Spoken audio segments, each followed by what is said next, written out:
for parents who are listening, who are somewhere on the journey of exiting the system, but perhaps aren't very far along, they may still be in the rationalization stage of the process where they see the problems that exist. They're wrapping their heads around what's wrong with the system, but they haven't translated it to action yet. They haven't exited. If you were to sum up the most important things to make sure you're encouraging or creating or facilitating in your child's education, if you had to list off like a handful of bullet points or things to keep in mind, these can be action items, these can be just paradigms to build an experience around. What are the most important things for parents to integrate in designing an education for their kid? I'm going to cop out a little bit and say the first thing to do is follow Hannah Frankman, Michael Strong, Rebel Educator, Socratic Experience, Liberation of Education. No, but part of this is it's a long, and different people have different issues. For some parents, it's, what about the math? What about getting into college? What about, my grandparents? Or there's so many different dimensions. And, I have a YouTube series called When School's Not Working, where we interview people with alternative experiences.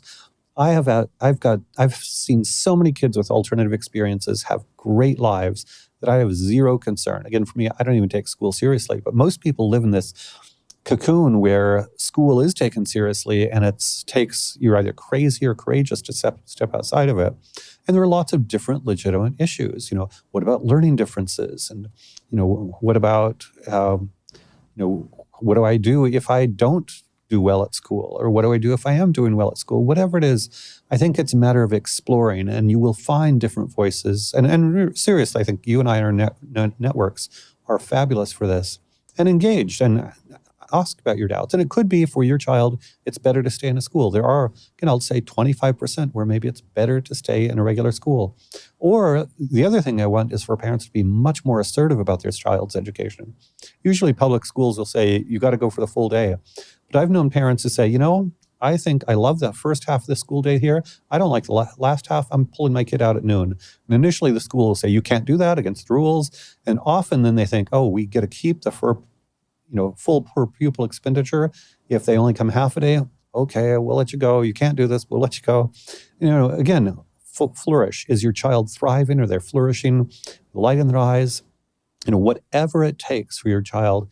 Again, absolutely uncompromising mama bear. I wanted to create a movement, mama bear, because be a mama bear, just like, if your child was bleeding in the emergency room and nobody was paying attention, if your child is unhappy at school, you should have that same sense of urgency. I get this one from Matt Barnes, who's also fabulous to follow.